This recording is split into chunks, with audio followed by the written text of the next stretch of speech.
우선 감사드립니다.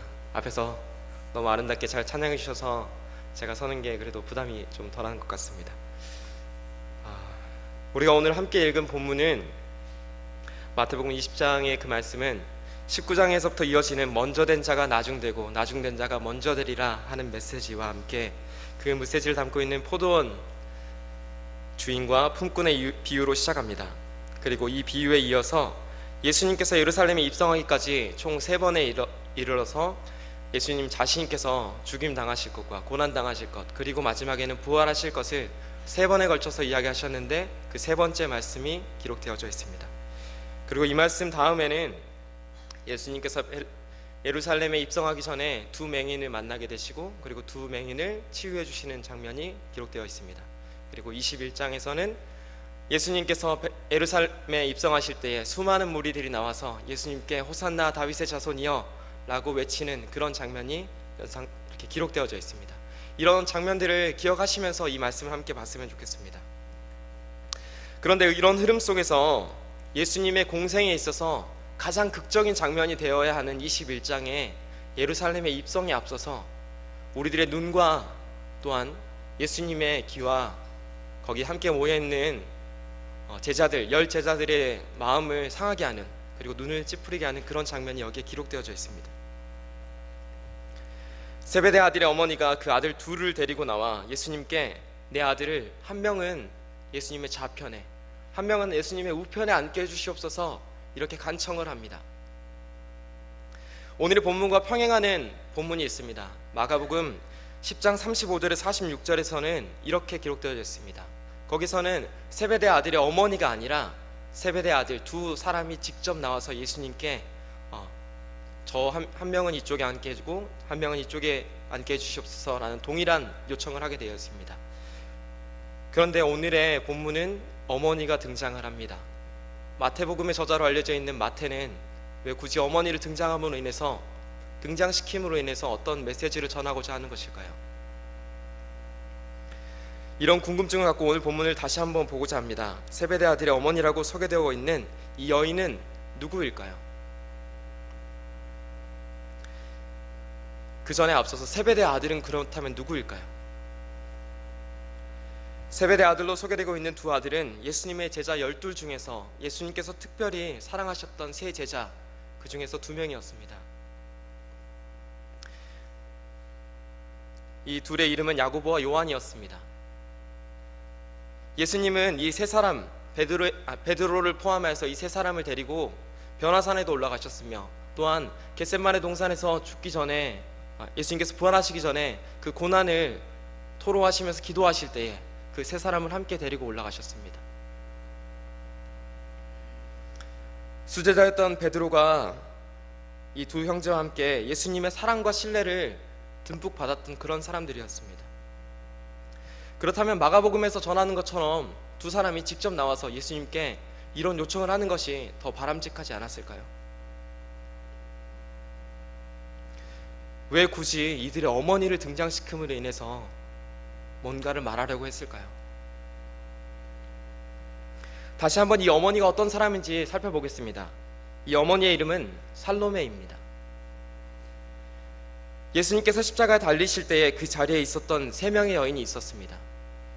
그 3명의 여인 중에 한 명이 바로 살로메였습니다. 그리고 이 여인 살로메는 예수님의 어머니의 자매였습니다. 즉 다시 말하면 예수님의 이모가 되는 사람이었습니다. 세베대 아들의 어머니라고 기록된 이 여인이 예수님의 이모라는 것을 생각했을 때에 우리는 마태가 왜 굳이 살로메 어머니를 내세웠을까라는 것을 조금 추측해 볼 수 있는 것 같습니다. 그 청이 마가복음보다는 이루어지기가 더 용이했을 것입니다. 혹시 여러분은 세다리 법칙이라는 말을 들어본 적 있으십니까? 이 세다리 법칙이라는 말은 내가 아는 사람, 그리고 그 아는 사람이 아는 사람, 그 아는 사람이 아는 사람, 이렇게 3번의 관계를 거쳤을 때 모든 사람을 다 알게 된다는 그런 말을 담고 있습니다. 사회 경험을 해보신 분들이라면은 그 인맥을 형성하는 것, 이것이 얼마나 중요한 것인지를 너무나 잘 알고 계실 것입니다. 특히 영업을 하시는 분이라면은 이 인맥이라는 가치는 절대적인 것입니다.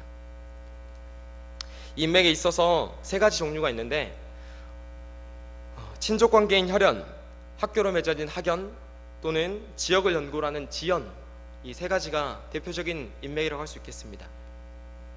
그 중에서 피는 물보다 진하다는 것이 한국의 속담처럼 혈연이 가장 큰 인맥이라고 할 수 있습니다.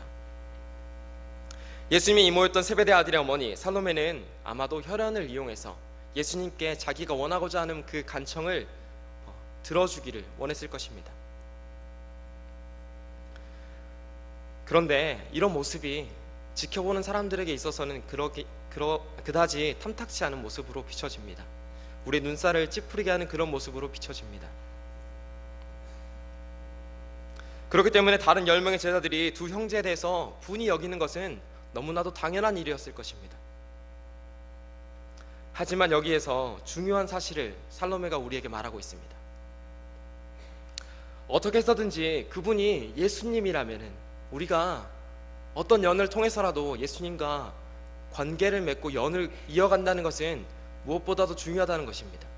왜냐하면 그분이 나의 삶의 가장 중요한 문제를 해결하실 수 있으신 분이기 때문입니다. 그렇다면 우리는 예수님과 어떤 연을 가지고 있습니까? 하나님 나라를 살아가는 우리는 예수님과 동일한 하나님 나라를 연고라는 지연을 가지고 있습니다. 하나님 말씀을 듣는 우리는 하나님 말씀을 가르쳐 주시는 예수님과 학연이 있습니다. 또한 무엇보다도 우리는 예수님의 보혈의 피로 새롭게 태어났기 때문에 혈연이 있습니다. 우리가 날마다 이 예수님과의 관계 맺는 것이 얼마나 중요한 것인지, 그리고 내가 얼마나 예수님과 가까운 관계를 맺고 있는지를 잊지 않았으면 좋겠습니다. 우리가 살로메의 이야기를 들여다보면서 다른 제자들과 같이 똑같이 분이 여길 수 있습니다. 자기 자식만을 위해서 어머니가 나와서 치맛바람처럼 이렇게 말하는 것은 우리가 보기에도 분이 여길 수 있을 만한 그런 장면입니다. 우리가 그 행동이 이기적이라고 손가락질을 할 수도 있습니다.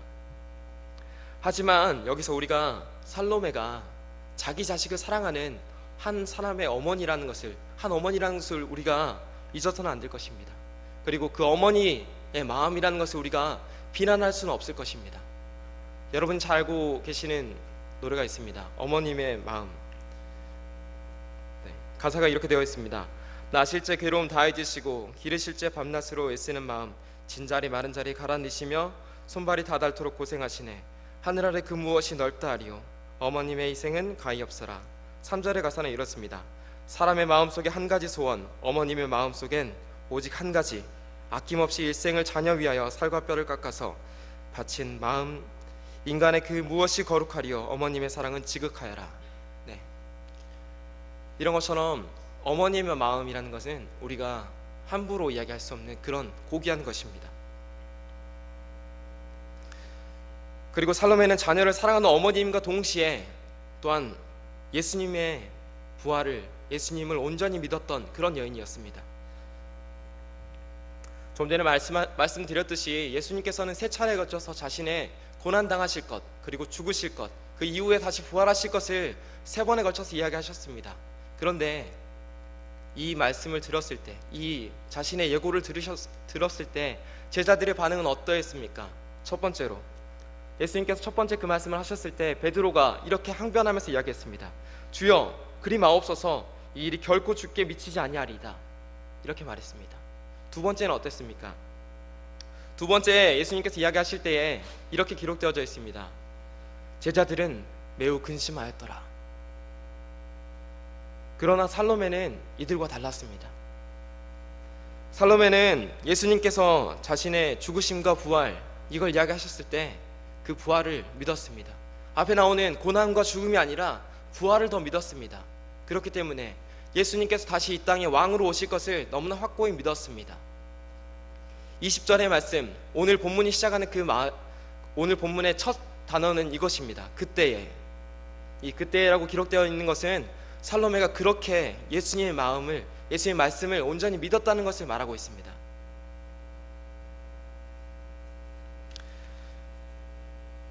살로메에게 있어서 예수님께서 왕이 되신 것은 머나먼 미래의 일이 아니었습니다. 살롬에게 있어서 예수님께서 왕으로 다시 부활하셔서 오신다는 것은 바로 눈앞에 있는 그런 임박한 현실이었습니다. 그렇기 때문에 살로메는 마음이 급했을 것입니다. 당장 지금 예수님께 말하지 않으면은 나의 원하는 바가 이루어지지 않을 것이라고 생각했을 것입니다. 그렇기 때문에 제자들이 자신을 손가락질할지라도 나아갔습니다. 예수님께 이야기했습니다. 내 자식을 한 명은 예수님의 우편에, 한 명은 좌편에 앉게 해주시옵소서, 이렇게 간청을 했을 것입니다.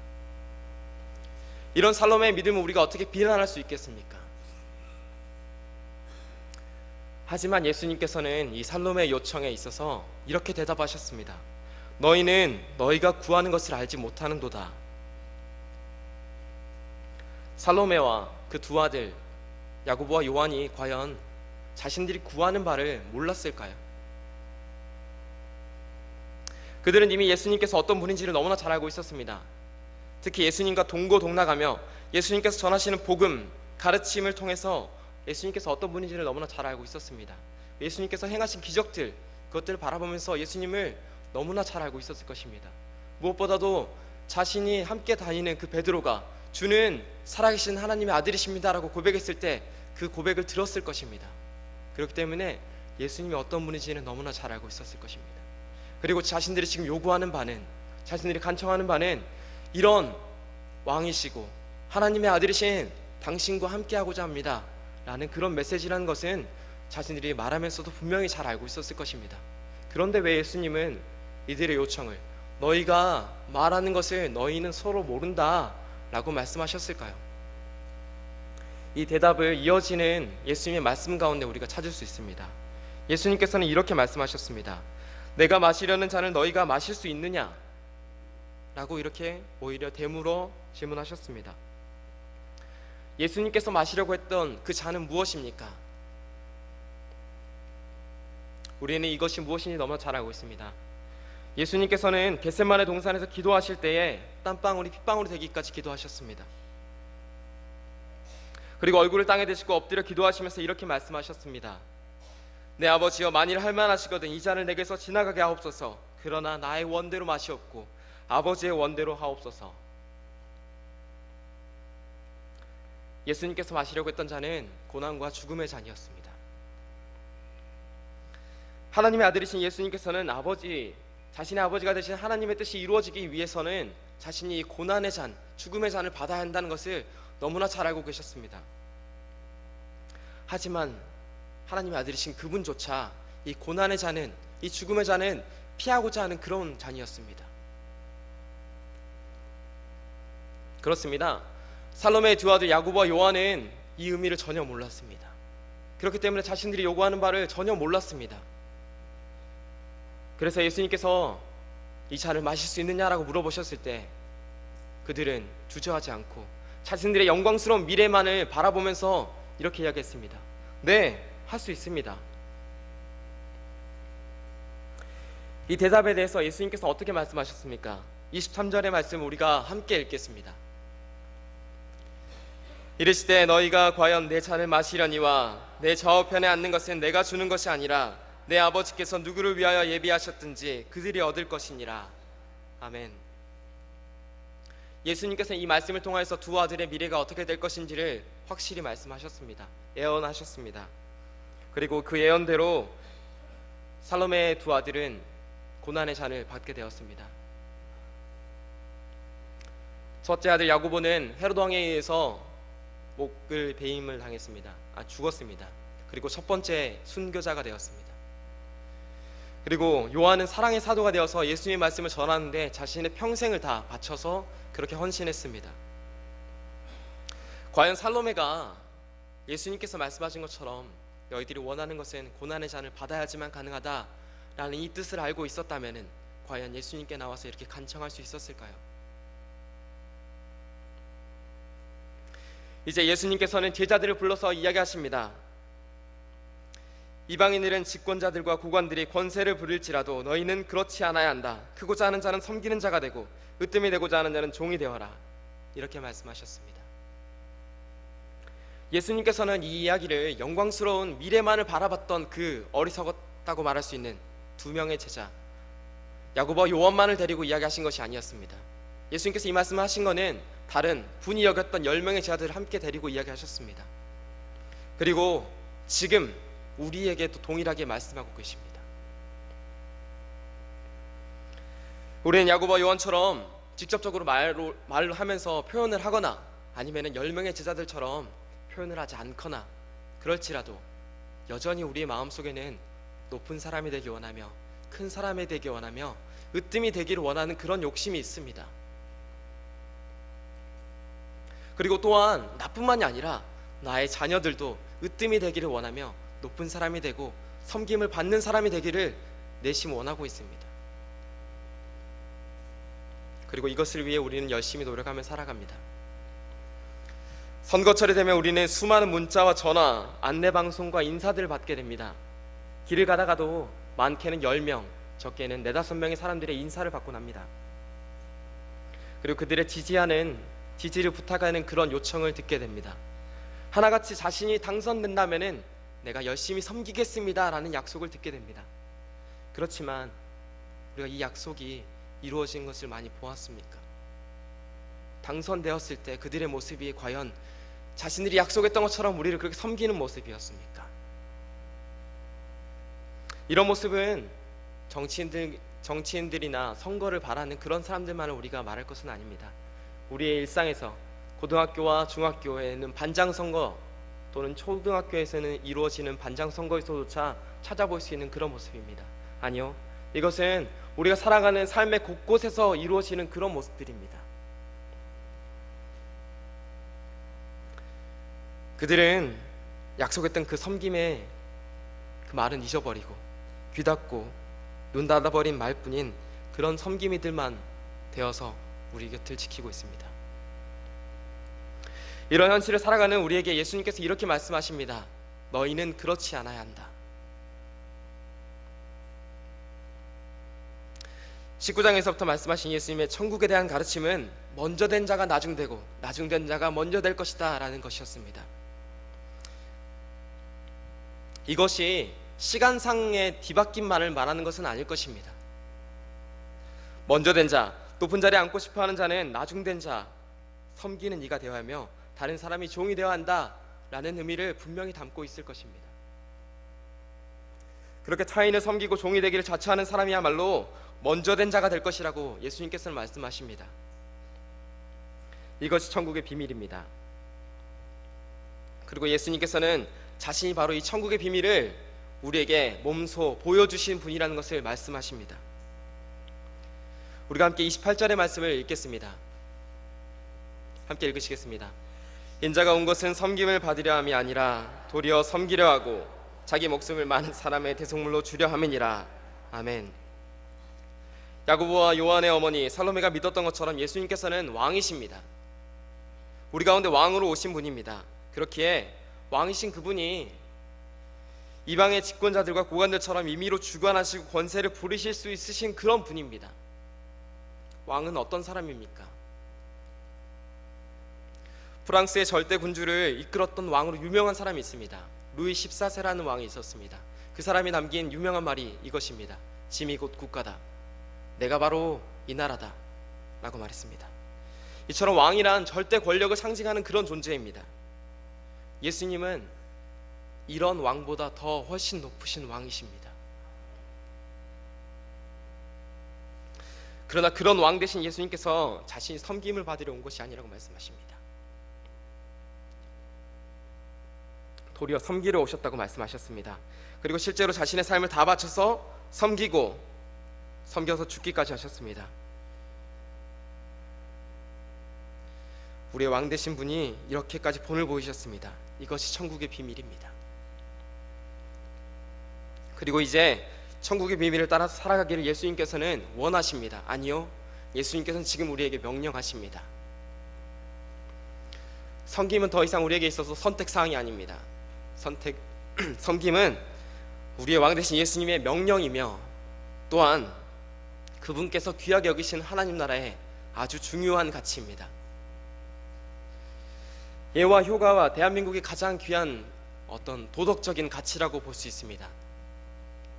예와 효는 아랫사람이 윗사람을 섬기고 자녀된 자가 부모를 섬기는 공경하는 그런 수동적인 섬김입니다.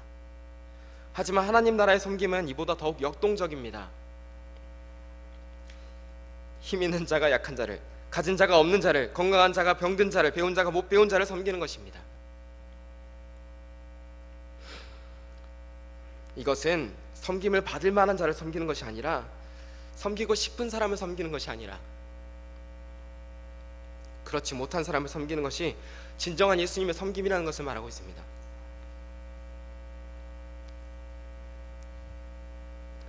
바로 자격 없는 우리를 왕 대신 예수님께서 섬기셨듯이 말입니다. 우리가 고객은 왕이라는 말을 아주 많이 들어보셨을 것입니다. 서비스 정신을 아주 강조하는 하나의 표현이라고 볼 수 있겠습니다. 사람들이 좋은 식당에 더 비싼 값을 치르고 가려고 하는 이유가 무엇입니까? 그것은 식당의 분위기와 음식 그리고 맛, 이에 더하여서 서비스를 받기 위함입니다. 섬김을 받기 위함입니다. 이런 식당을 경영하는 사람일수록 더욱 공손하게 사람을 대접합니다. 고객들을 대접합니다. 그 사람들이 결코 나보다 사회적 지위가 높거나 부유한 사람이기 때문에 섬기는 것은 아닙니다. 섬김에 대해서 생각해 보다가 제가 영어 단어 하나를 골똘히 생각해 보게 되었습니다. 그 스마트라는 단어 모두 다 아시는 단어라고 생각합니다. 요즘 세대 다 핸드폰도 스마트폰이라고 부를 정도로 스마트라는 것이 얼마나 우리 일상 속에 중요한 것인지를 너무나 잘 알고 계실 것입니다.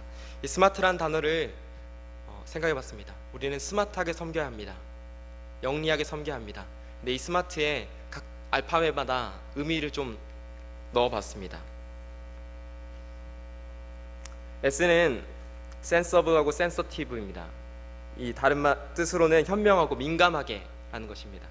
그리고 M은 mindful 해서 사력 있게, 그리고 A는 always 항상, 그리고 R은 real time 실시간으로, T는 truthful 해서 진실하게 라는 뜻입니다. 함께 모아봐서 이런 뜻이 되겠습니다. 타인을 섬길 때에는 현명하면서도 그 사람의 민감하게 반응할 줄 알아야 합니다. 또한 이것이 배려로 이어져야 합니다. 이례적인 것이 아니라 지속되는 것이어야만 합니다.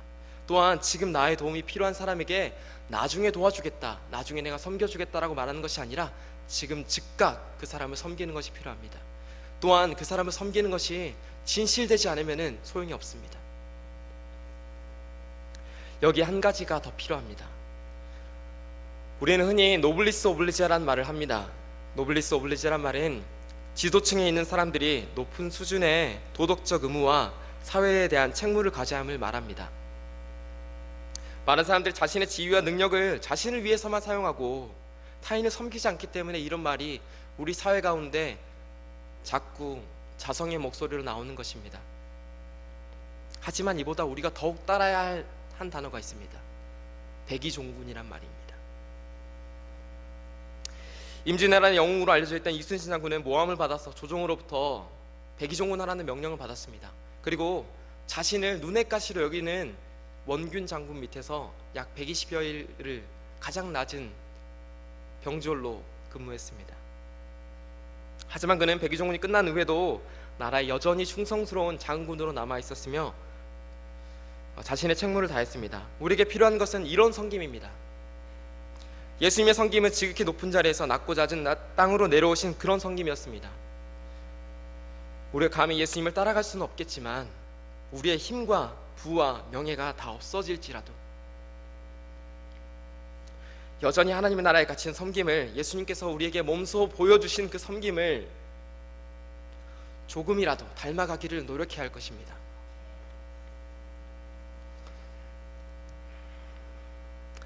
하나님의 나라인 천국은 하늘에서만 이루어지는 것이 아닙니다. 우리가 주기도문을 통해서 날마다 고백하듯이 하나님의 나라는 이 땅 가운데 우리의 삶 가운데 이루어져야만 하는 것입니다. 그런데 우리의 모습이 예수님께서 그토록 귀하게 여기시는 천국의 비밀과 가치를 따르지 못하기 때문에 이 땅에서 이루어지지 않고 있는 것은 아닌지 우리는 생각해 봐야 할 것입니다. 지금 우리가 대림절 두 번째 주를 보내고 있습니다. 앞에 보이시는 것처럼 초가 두 개가 켜져 있습니다. 이 대림절 두 번째 주의 초의 의미는 이것이라고 합니다. 회개와 빛입니다.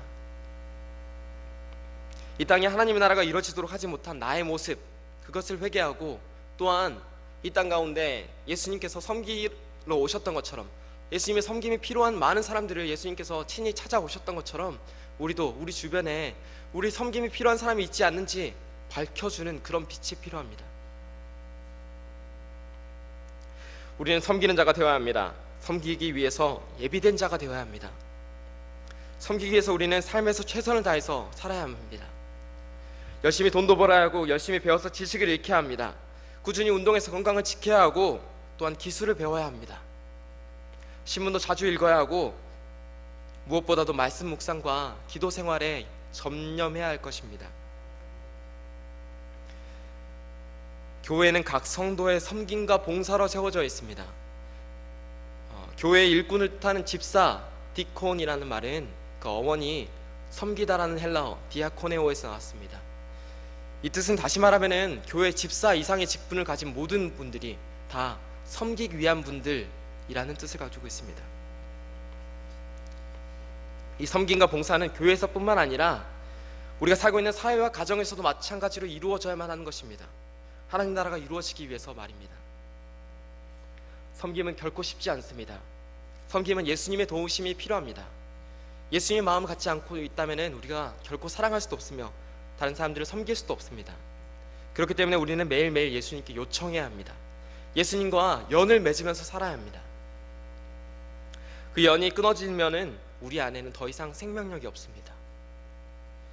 또한 섬김은 희생과 고난을 필요로 합니다. 야고보와 요한이 그러했듯이 또한 다른 제자들이 그러했듯이 그리고 우리의 믿음의 선배들이 그러했듯이 말입니다.